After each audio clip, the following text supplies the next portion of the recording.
grande privilégio a gente poder estar junto aqui nessa noite, falar mais uma vez sobre a Palavra de Deus. E nessa semana em especial, eu estava analisando sobre o que nós poderíamos conversar, sobre qual assunto a gente poderia trazer para a nossa discussão aqui nessa noite.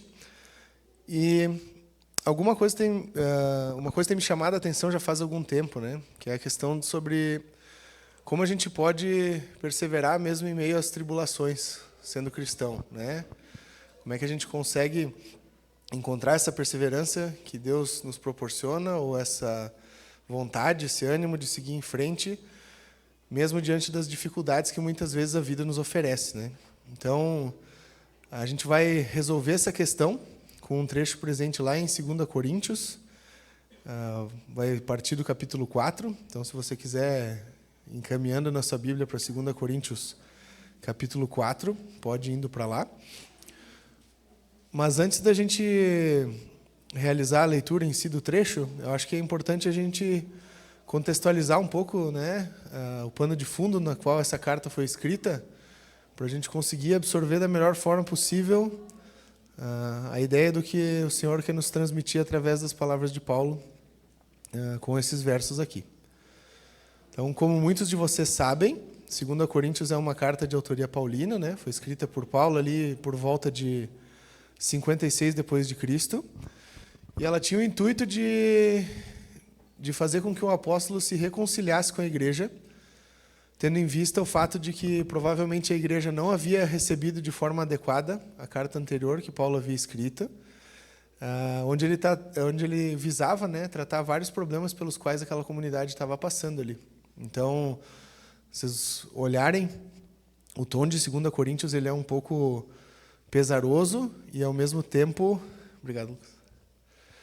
E, ao mesmo tempo, ele tem esse tom de reconciliação, né, de mostrar que um ministério fiel ao Senhor, ele pode demonstrar, sim, o Senhor na sua essência e fazer com que pessoas vivam uma vida com o intuito de agradar a Deus com o que fazem. Se a gente precisasse resumir todo o conteúdo de 2 Coríntios em um breve parágrafo, a gente poderia dizer que Paulo escreve com o intuito de reconquistar os coríntios a uma verdadeira lealdade ao Evangelho, confrontando a sua aceitação de falsos mestres com um ministério cristão digno de ser seguido.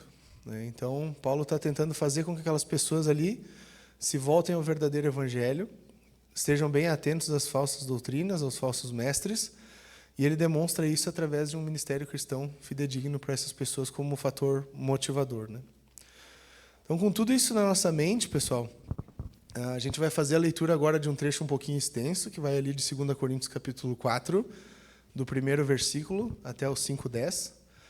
E com base nesse trecho, eu queria falar então sobre, vamos tratar como dicas, né? Sobre 3 dicas de como a gente pode perseverar, mesmo em meio à tribulação, sendo cristão. Tá bom? Então vamos ler ali, capítulo 4, verso 1. Vai dizer o seguinte: Portanto, visto que temos esse ministério pela misericórdia que nos foi dada, não desanimamos. Antes, renunciamos aos procedimentos secretos e vergonhosos, não usamos de engano, nem torcemos a palavra de Deus. Ao contrário, mediante a clara exposição da verdade, recomendamos-nos a consciência de todos diante de Deus. Mas se o nosso evangelho está encoberto, para os que estão perecendo é que está encoberto. O Deus dessa era cegou o entendimento dos descrentes para que não vejam a luz do evangelho da glória de Cristo, que é a imagem de Deus. Mas não pregamos a nós mesmos, mas a Jesus Cristo, o Senhor, e a nós como escravos de vocês por causa de Jesus. Pois Deus que disse, das trevas resplandeça a luz. Ele mesmo brilhou em nossos corações para a iluminação do conhecimento da glória de Deus na face de Cristo. Mas temos esse tesouro em vaso de barro, para mostrar que este poder que a tudo excede provém de Deus e não de nós. De todos os lados somos pressionados, mas não desanimados. Ficamos perplexos, mas não desesperados. Somos perseguidos, mas não abandonados. Abatidos, mas não destruídos. Trazemos sempre em nosso corpo o morrer de Jesus, para que a vida de Jesus também seja revelada em nosso corpo.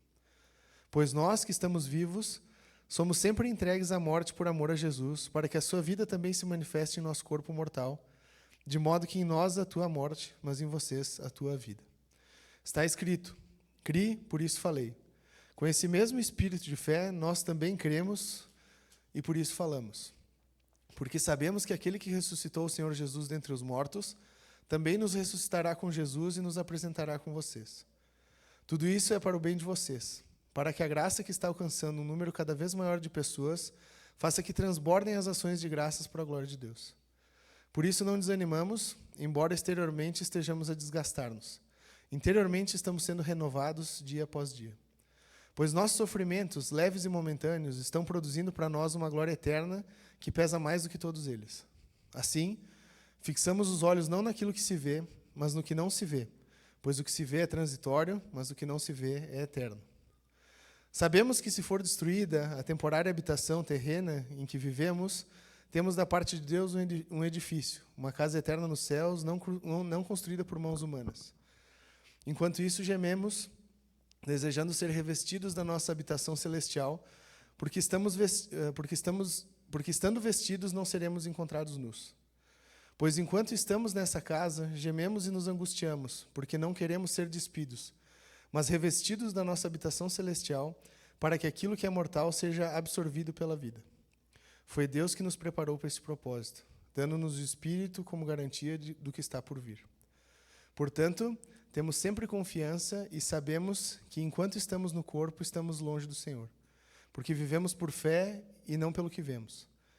Temos, pois, confiança e preferimos estar ausentes do corpo e habitar com o Senhor. Por isso temos o propósito de lhe agradar, quer estejamos no corpo, quer o deixemos. Pois todos nós devemos comparecer perante o tribunal de Cristo, para que cada um receba de acordo com as obras praticadas por meio do corpo, quer sejam boas, quer sejam más. Vamos orar, pessoal?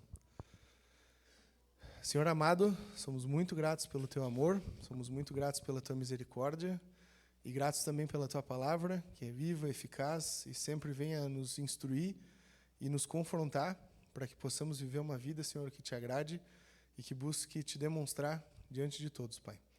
Nesse sentido, Te colocamos esse momento que vamos ter juntos agora, de nos debruçar sobre esse texto, e Te pedimos que o Senhor possa estar trabalhando no nosso coração e desafiando as coisas que existem em nós, que o Senhor deseja que sejam mudadas e transformadas, Pai. Faz isso através do Teu Espírito Santo. É o que Te pedimos e agradecemos no Teu nome, Jesus. Amém. Então, pessoal, é um trecho que, em algumas partes, isoladamente, ele é bem conhecido, né? Mas ele fica ainda mais interessante quando a gente observa ele como um todo assim, né? Como vocês puderam observar, Paulo começa o trecho que a gente leu ali, nos lembrando de que é somente por sabermos que vivemos o ministério que a gente tem em nossa vida, a gente tem noção da misericórdia que Deus tem a respeito de nós. Justamente por isso, a gente consegue não nos desanimar, né? A gente, então, é desafiado a deixar para trás tudo que a gente era ou fazia antes de Cristo ser nosso Senhor, expondo a verdade às pessoas que estão ao nosso redor, sem torcer o Evangelho que nos resgatou, podendo estar de consciência livre e tranquila diante do Senhor, tendo ciência de que a mensagem do Evangelho que está encoberta por os que estão perecendo, diante daqueles que estão cegados pelas dinâmicas que o inimigo trama e conduz, né, na vida e fora, nós podemos demonstrar, graças à glória de Cristo, graças ao nosso Senhor, um reflexo um pouco da imagem do que é esse Deus a quem nós servimos com a nossa vida. Paulo vai continuar, então, mostrando que justamente por isso que ele se preocupava em pregar Cristo como Senhor deles, né, e eles como escravos das pessoas que faziam parte daquele corpo ali, por causa desse mesmo Jesus, fazendo com que das trevas pudesse brilhar a luz, fazendo com que Jesus brilhasse em seus corações, para iluminar o conhecimento da glória de Deus e demonstrar, inclusive, através da vivência sincera entre os crentes, esse Senhor diante de todo mundo, né? É um trecho bem desafiador, muito bonito no seu início, né? Mas, ao mesmo tempo, eu creio que aqui a gente pode observar uma dica muito importante sobre como perseverar em meio às tribulações, através desse desafio sincero exposto por Paulo, através dessa sinceridade que ele nos instiga a ter, que é o que diz respeito a nos manter sinceros diante das circunstâncias, né? Paulo vai instigar essa galera a entender que o fato de poder professar livremente que o ministério que a gente vive é pela misericórdia de Deus, que a vida que nós temos é pelo sustento que o Senhor nos dá, que o padrão que nós reconhecemos como nosso é porque entendemos a obra do Senhor Jesus acerca das nossas vidas, é crucial para que a gente consiga ir além das dificuldades quando elas surgem, para que a gente não fique estagnado diante das dificuldades que muitas vezes a vida impõe, sabendo, mesmo que todas as pessoas ao nosso redor podem estar vivendo uma dinâmica totalmente diferente do que nós cremos. Por que eu digo isso? Porque muitas vezes a nossa tendência, para não ter que passar por dificuldades, para não ter que passar por conflitos, para não ter que talvez defender o evangelho afinco, é às vezes torcer ou ludibriar um pouquinho ou esconder um pouquinho a mensagem sincera e contundente que o evangelho traz para aqueles que creem. É engraçado que quando ele vai usar aquele trecho que está não usamos de engano nem torcemos a palavra de Deus, a expressão no original ali ela é muito curiosa, porque em alguns outros trechos é usado como algo comparado a quando a gente, por exemplo, coloca água no vinho para não deixar ele na sua forma original, né? Então, muitas vezes a gente acaba cedendo esse tipo de atitude e justamente por causa disso a gente começa a se sentir muitas vezes pressionado, né? Muitas vezes desanimado, porque a gente pensa, olha essa situação que eu tenho ao meu redor, olha essas coisas que eu tenho à minha frente, olha a dinâmica que as pessoas estão vivendo, olha no que elas acreditam, olha no que elas pensam, como é que eu vou ser aceito, como é que eu vou conseguir demonstrar o amor de Cristo, talvez eu vou cortar um pouquinho aqui, talvez eu vou maquiar um pouquinho ali, talvez eu vou apresentar Jesus com uma roupa diferente lá, para que eu consiga passar por isso sem me incomodar. E isso é uma questão latente da nossa cultura, né? Tentar passar liso sobre as coisas, não querendo se incomodar, talvez, em todas as oportunidades que a gente tem. Para que a gente possa viver um cristianismo franco e sincero, como esse proposto por Paulo, que certamente vai nos ajudar a ter uma perspectiva correta, independente de qual seja a dificuldade que a gente possa vir a enfrentar, é fundamental, pessoal, que a gente tenha um relacionamento profundo e constante com Cristo e, consequentemente, conhecimento sobre a mensagem do Evangelho. Só assim a gente vai poder realmente expor o Evangelho na essência. Só assim a gente vai poder perseverar com essa mensagem do Evangelho que Cristo nos proporciona, sem torcer, sem diminuir ou sem ocultar partes essenciais dela. Aí ficam algumas perguntas que são necessárias que façamos a nós mesmos, né? Nós temos expressado um cristianismo profundo e sincero diante de todos, ou conforme o nosso público, ou conforme as nossas situações, a gente apresenta o Evangelho de uma forma ou de uma maneira específica. Que tipo de circunstâncias que deturpam o nosso cristianismo no dia a dia? Tem uma pessoa que eu tenho muita dificuldade, que talvez eu tenha medo de conflito, que talvez eu tenha um apreço muito grande por aquela pessoa e eu acabo temendo ela da forma que eu apresento o Evangelho, ou ali eu não me sinto à vontade de demonstrar que eu sou cristão e que Ele é Senhor e impera sobre a minha vida. São muitos pensamentos que às vezes tomam a nossa mente a ponto de nos desviar da perspectiva que nós deveríamos ter como cristãos. E isso, no meio das dificuldades, traz desânimo. É empecilho para que a gente persevere. A partir do momento que a gente consegue viver o mesmo cristianismo, uníssono em todas as áreas, sincero em todas as frentes, a gente entende que não é mais sobre nós mesmos e que esse peso não está sobre os nossos ombros, mas é fazer a vontade de Deus com a vida que Ele nos dá, onde quer que estejamos.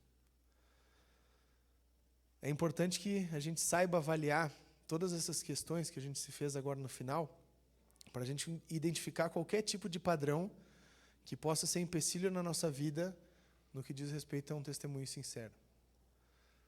Vocês, assim como eu, sabem como é difícil muitas vezes a gente sustentar máscaras ou tentar agradar a todos. Em situações difíceis, isso se torna cada vez mais pesado. Por isso que Paulo escreve essas palavras no intuito certamente de instigar um cristianismo sincero, independente de circunstâncias. E aí a gente olha para um apóstolo que está escrevendo uma carta para uma igreja que não tinha aceitado muito bem as repreensões dele num primeiro momento, mas que, ao mesmo tempo, ainda precisava ouvir da mensagem verdadeira do Evangelho. Ele poderia só ter ignorado. Ele poderia só ter pensado, bom, eles não gostaram da minha primeira mensagem, eles não entenderam o cristianismo na sua essência, eu vou deixar para lá e vou seguir adiante. Eu tenho um monte de outras igrejas aí pipocando, né? Deixa Corinto ali do lado. Mas não. Paulo sabia que era necessário, como cristão, diante daquela situação difícil, sustentar a mensagem do Evangelho, perseverar em favor de Jesus, ser sincero mesmo diante das dificuldades. Mas o trecho continua. E aí a gente vai ver a continuação em que Paulo expõe algo que a gente pode considerar como a segunda dica. Que para perseverar em meio às dificuldades, é necessário que a gente saiba se manter contente, independente da nossa fragilidade ou das dificuldades. Então ele começa a exemplificar e mostrar na prática sobre como uma atitude de contentamento com a vida e o sustento que Cristo nos dá, com o auxílio que Jesus nos traz, no que diz respeito a perseverar mesmo diante das nossas fragilidades e dificuldades, é extremamente necessária para que a gente consiga alcançar esse padrão. O apóstolo vai nos lembrar de que mesmo sendo simples e imperfeitos vasos de barro, nós carregamos em nossa vida o imensurável tesouro que é a mensagem do Evangelho. Tudo isso com o intuito de evidenciar o poder de Deus que excede todo conhecimento. E aí você pode estar pensando, né? Por que Paulo talvez usou o exemplo de vaso de barro, né? Se a gente parar para observar um pouco a questão cultural,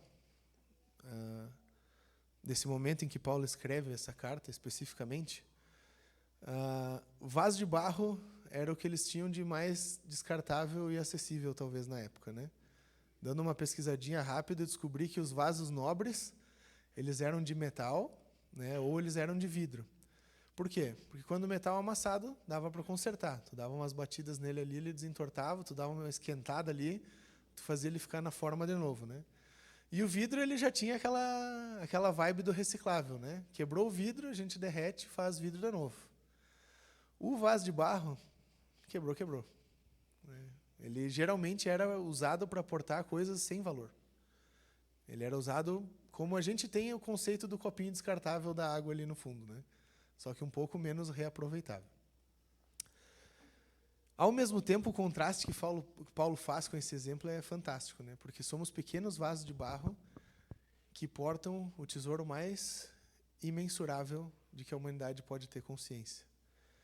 Para mostrar que é esse tesouro que sustenta a integridade e a vida do vaso, não o vaso por si só que sustenta o tesouro que ele porta. Somente assim, e somente com ciência disso, que a gente pode, mesmo pressionado, não desanimar. Mesmo perplexo, sem entender qual é o resultado de uma situação complicada que a gente vive, não se desesperar. Mesmo quando em meio a uma perseguição, em que a gente se sente oprimido, muitas vezes diminuído, talvez, não ser ou não se sentir abandonado por Deus. E mesmo quando abatido, saber que nós não estamos sendo destruídos, porque Jesus nos permite ter esperança independente de circunstância. Quando a gente tem ciência de que por fato de conhecer Jesus e portar nas nossas vidas a mensagem da sua graça salvífica, a gente pode expressar, através de tudo que nós somos, que a gente tem motivo suficiente para ser contente e ter coragem, graças ao amor de Deus, independente de qual seja a situação que você está vivendo. Eu não sei vocês, mas eu particularmente tive uma semana muito complicada, né? Sabe aquelas semanas que a gente escuta o despertador tocar e aí a gente abre o olho de canto e pensa assim, tá, Jesus não voltou ainda, né? Vou ter que levantar. E aí tu sai da cama e não sabe que problema tu vai poder degustar primeiro no teu dia, né? Só que ao mesmo tempo, mesmo experimentando uma semana dessas, que não é privilégio meu, né? Todos vocês compartilham essas experiências de vez em quando comigo, eu olhei para esse trecho e entendi, caramba, é verdade o que Paulo está dizendo, né? Eu estou sentindo todos esses sentimentos complicados de lidar, pressão, um pouco de medo, um pouco de de olhar para a vida e ficar temeroso, o que vai acontecer com essa situação ou com aquela, mas eu continuo tendo esperança, eu continuo sentindo sustento de Deus, eu sei que isso não é para sempre, não é nem perto do tamanho do Jesus a quem eu sigo, então beleza, dá para escovar os dentes, dar uma ajeitada na careca e começar o dia, né? Porque Jesus está aí, se ele deixou eu levantar e se ele não voltou, é porque a vida tem que seguir. Esse saber, pessoal, do que nós somos, do quão limitado nós somos e de quem Jesus é, nos move a um contentamento que para o mundo aí fora talvez seja inexplicável.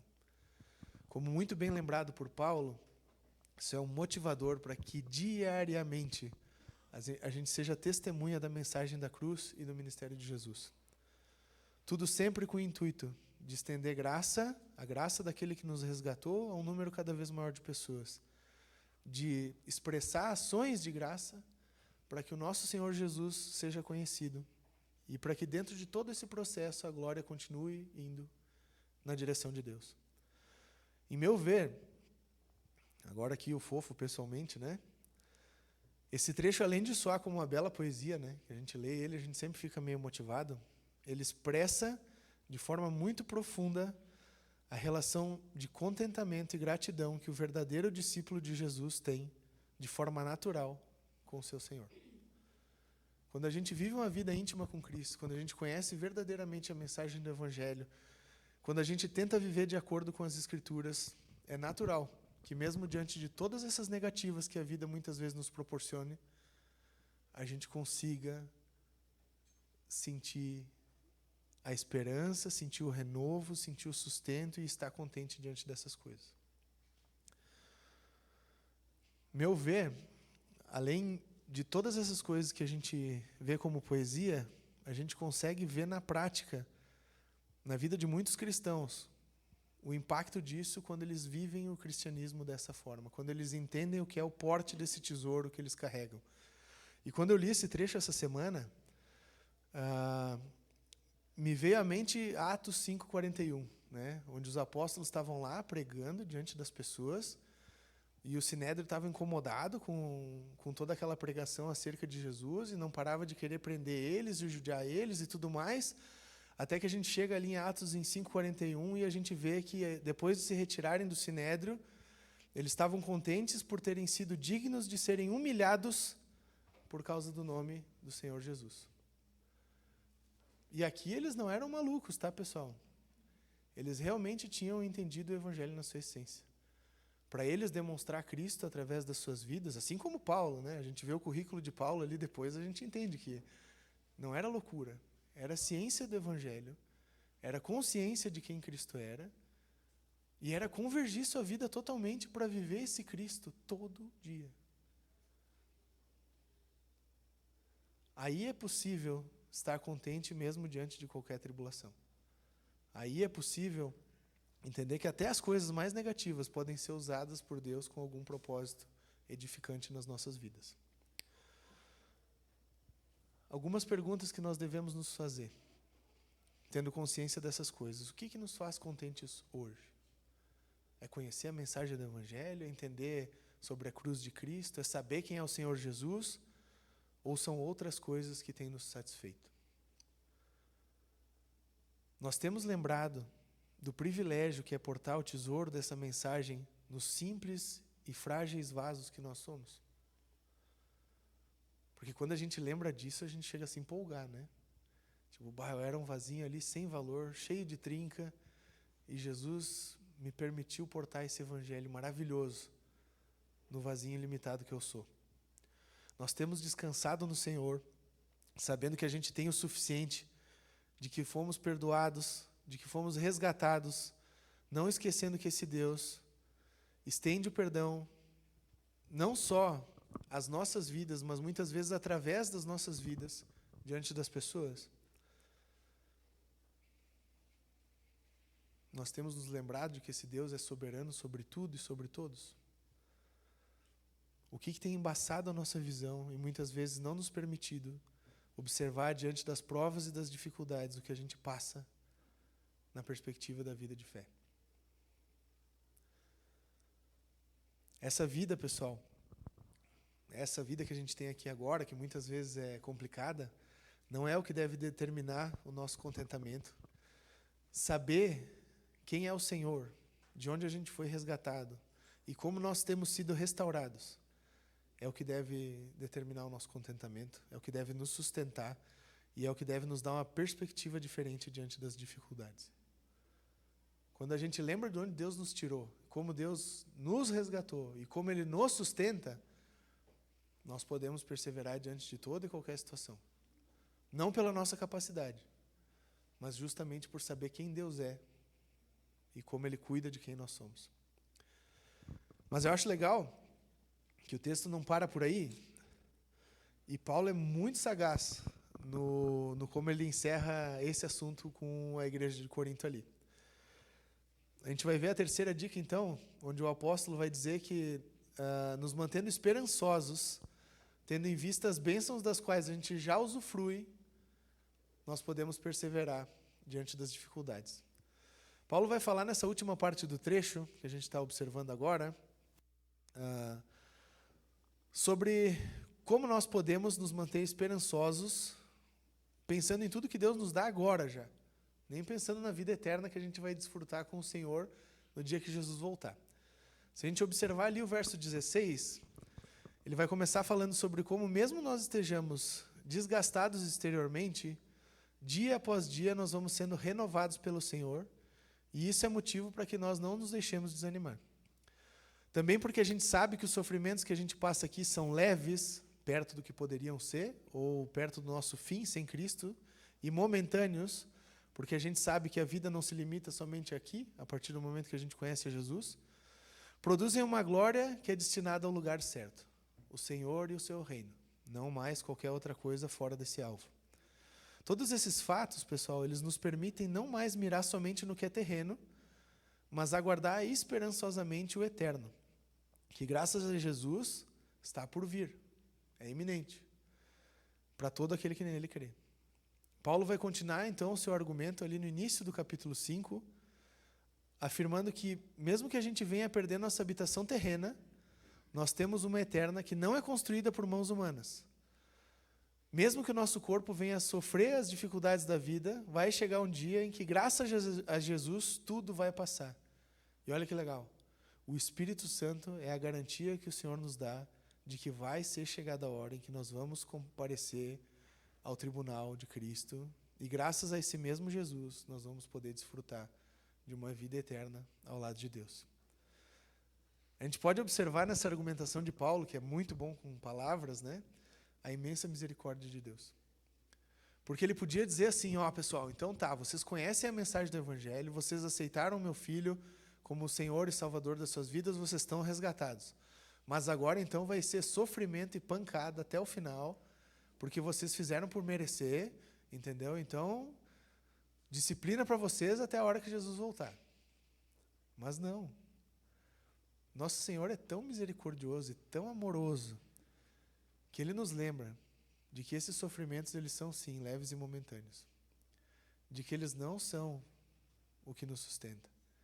De que eles não são onde está depositada a nossa esperança. De que Ele, aquele que não mente, aquele que sustenta todo o universo, através do seu Espírito nos cela e nos diz, vai ser chegado o dia, vai ser chegado o momento em que nós vamos desfrutar juntos dessa eternidade que Cristo nos proporciona. Todo cristão, por mais atribulado que esteja a sua vida, sabe que tem esperança de que esse sofrimento, pela graça de Deus, é momentâneo. Não só sabe como pode viver o seu dia desfrutando dessa verdade. E aí a gente pode olhar para a vida dos nossos irmãos que servem como exemplo para nós, que hoje têm vivido em situações muito mais complicadas. A gente olha relatos muitas vezes portas abertas, a gente vê revistas missionais, a gente conversa com missionários, a gente viu o Custódio, alguns domingos aqui atrás falando, sobre irmãos nossos em Cristo, que têm vidas muito mais intensas e complicadas do que a nossa, no que diz respeito ao sofrimento, à dor, às privações, e mesmo assim, eles são exemplos para nós de esperança, de que Deus sustenta, de que Deus é quem conduz os ministérios, de que Deus é quem chama as pessoas, de que Deus é quem salva as pessoas. Nós temos o privilégio de desfrutar, de ser parte disso de alguma forma ou de outra. Então, ao mesmo tempo, a gente não tem que se vitimizar, né? Porque, estamos em Caxias, podemos andar com uma Bíblia embaixo do braço e não estamos sofrendo perseguição. Coitados de nós, né? Que não estamos na mesma situação dos nossos irmãos que sofrem. Pelo contrário, nós somos chamados a demonstrar esse sustento e essa perseverança que Cristo permite, independente da vida que nós temos aqui também. Inclusive sendo parte na vida dos nossos irmãos que sofrem mais do que nós. Então, pessoal, Jesus nos chama a fidelidade onde nós estamos. Jesus nos chama a compromisso, independente das circunstâncias que a gente vive. Jesus nos chama a contentamento por causa de quem Ele é, não por causa do que a gente experimenta. Jesus nos dá motivo para ser alegre, não por risadas bobas, mas por graça e misericórdia. E a gente pode descansar nisso. É incoerente a gente não exercitar uma vida de fé que deposita a esperança no Senhor, desfrutando dessas bênçãos e das coisas que Ele tem para nós através disso. Nós precisamos diariamente trabalhar nosso coração nessas questões. Porque o reino, ele é a partir de Cristo agora. Essa igreja, a comunidade da qual nós somos parte, as experiências que nós vivemos com Cristo agora, já é um pouco do reino nas nossas vidas. E a gente tem o privilégio de agora já poder desfrutar dessas coisas.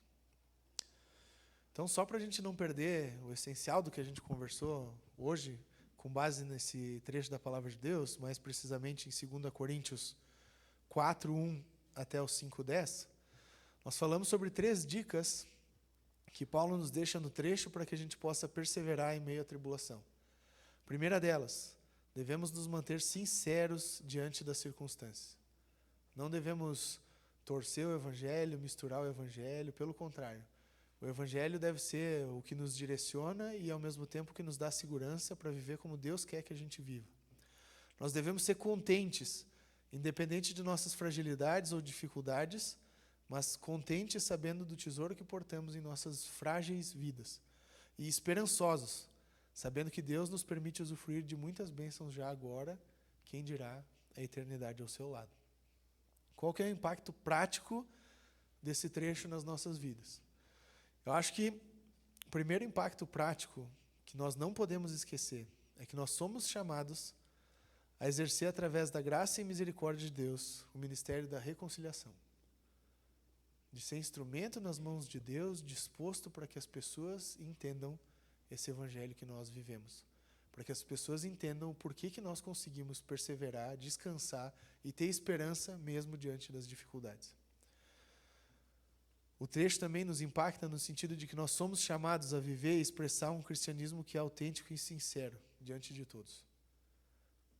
Nós não temos que segmentar a Bíblia, nós não temos que ignorar trechos da Palavra de Deus, nós não temos que omitir coisas que nós somos e fazemos ou cremos por causa de Cristo, pelo contrário. Nós somos chamados a expressar um cristianismo sincero e autêntico diante de tudo e todos. Para que isso possa ser possível, a gente precisa primeiro viver com base na Palavra de Deus, renunciando tudo aquilo que não agrada a Ele. Senão soa incoerente, né? Senão soa um pouco distorcido, certamente. Nós também temos que lembrar que o que nos torna diferentes de todo mundo aí fora, de todas as pessoas que têm suas vidas e não conhecem a Cristo, é justamente Cristo. É a graça que a gente tem, experimenta e nos proporciona outra perspectiva. Se não fosse Jesus, a nossa condição era exatamente a mesma. É possível a gente ser contente também somente tendo a vida que Jesus nos permite viver. Não precisamos de mais nada. Isso aí é motivo suficiente para sermos contentes. O texto afirma isso. Não devemos também deixar com que as circunstâncias determinem a nossa vida com Deus. Pelo contrário, a gente deve buscar, através das circunstâncias, entender o que Deus tem a nos ensinar. Nós devemos saber também que o cristão não é imune às intempéries da vida, né? Isso é parte de um cristianismo falso e distorcido, que muitas vezes é pregado aí fora, Nós temos que saber que o crente muitas vezes passa por dificuldade, que o crente sente dor, que o crente fica doente, que o crente tem que restaurar relacionamentos, que o crente tem que pedir perdão, que o crente tem que consertar mau testemunho às vezes. E justamente a forma com que o crente lida com essas coisas é que demonstra quem é Senhor sobre a vida dele. Né? O como ele fica, o como ele se porta diante das dificuldades, o como ele age diante dos conflitos, o que ele considera prioridade diante das situações, é o que determina quem é Senhor sobre ele. Todo cristão é chamado a testemunhar. Não é missão exclusiva do Gava, tá, pessoal? Todos nós somos chamados a falar de Jesus diante de todas as pessoas que fazem parte da nossa vida. Ah, Fofo, mas eu não tenho muito jeito. Ah, mas eu não sei direito como é que faz. Cara, um dia tu aceitou Jesus, né? Tu sabe como é que foi, tu lembra como é que tua vida era, né? Começa por aí. E aí depois vamos ver as portas que Jesus vai abrindo. Mas nós não somos chamados a nos acovardar diante das pessoas aí fora. Nós portamos a mensagem mais preciosa de todas. Nós somos chamados a expandir, espalhar e garantir que pessoas possam ter acesso a essa mensagem. Jesus é quem nos sustenta, Jesus é quem nos renova, Jesus é quem nos permite ter verdadeira esperança.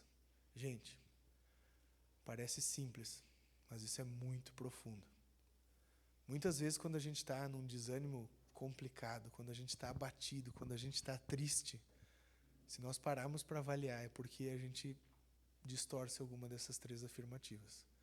A gente esquece que o nosso sustento vem de Jesus, a gente esquece que o nosso renovo vem de Cristo e a gente esquece que a vida que nós temos e que podemos viver verdadeiramente é Jesus quem dá. Então, não sei como é que tu tá hoje, tá? Mas que nem eu disse para vocês, eu vim de uma semana complicada. Eu posso te dizer, o que me permitiu viver essa semana bem foi olhar para essas coisas e revisitar essas verdades. Então, se você não está legal, se você não está bem, se você está passando por algo difícil, lembra de observar para a palavra, observar a palavra e lembrar dessas coisas. E não podemos esquecer também, conforme o texto afirma já, que já no presente momento nós somos abençoados porque a gente usufrui de muitas coisas que Cristo nos permite viver. A esperança, a graça, a misericórdia, o perdão, a comunhão com os irmãos, o poder acessar a palavra dele e esmerar as nossas vidas através dessa palavra para ser trabalhado. Tudo isso já está agora. E ainda assim a gente pode mirar numa eternidade ao lado de Cristo, né? Que é mais motivador ainda. Qual que é o desafio prático que eu tenho para nós, então, para a gente encerrar esse nosso momento juntos aqui? Eu acho que é bem simples, pessoal. Esse trecho ele é bonito, mas ele é bem contundente, né? Basicamente, identifica alguma área da tua vida ou situação difícil pela qual você tem passado ou tem vivido e busque aplicar essas três dicas que Paulo nos deixa, né? Busca aplicar o cristianismo sincero que nós somos chamados a viver. Busca aplicar o contentamento que nós temos que ter por conhecer Jesus e saber quem Ele é. E busca usufruir dessas bênçãos que agora Jesus já te deixa viver. Identifica o que está faltando, talvez, ou o que pode melhorar nessa situação difícil e tenta pedir com que Jesus, através do Espírito Santo, trabalhe no teu coração para que mesmo em meio a essa tribulação, você, eu, nós consigamos perseverar. Certo, pessoal? Queria orar por nós, então, porque é um baita desafio. Vamos lá. Senhor Jesus, somos muito gratos porque, mesmo sendo tão limitados, mesmo sendo tão inconstantes e deixando muitas vezes nos levar por tantas circunstâncias, a Tua palavra serve para nós como renovo, Pai. Ela nos faz entender que mesmo em meio às dificuldades, mesmo em meio às provas que a vida nos traz, nós temos motivos, Senhor, e temos condições de, em Ti, através do Teu Espírito e das verdades que a Tua palavra nos propõe, perseverar, Pai. Nos ajuda a ter um coração que é maleável nas Tuas mãos para que isso aconteça, Deus. Nos ajuda a descansar a nossa mente na Tua verdade. E nos ajuda também, Senhor, a lutar quando necessário para que esse seja o nosso padrão. Cuida, Senhor, para que a gente possa ser muito diligente com a mensagem do Evangelho, para que a gente possa expor ela de forma muito sincera, para que as pessoas entendam que na nossa vida existe essa dinâmica de que é Tu quem nos direciona, Tu que nos sustenta, e é graças a Ti que a gente busca viver e dar os nossos passos. Que a gente possa sempre realinhar também o nosso coração a Ti, para entender que é no Senhor que deve estar o nosso contentamento, Pai.